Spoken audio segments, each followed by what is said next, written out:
क्या ऊंची शान है अल्लाह अल्लाह, उसकी अपनी शान है अल्लाह अल्लाह, सब दिलों की जान है अल्लाह अल्लाह।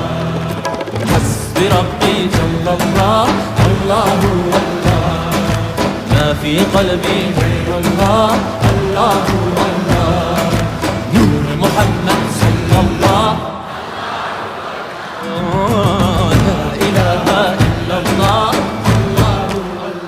af eder günahı Allahu Allah, alemin padişahı Allahu Allah, yüreklerin penahı Allahu Allah. İşit Allah dertimin bu ahlarımı, rahmeyle bağışla günah.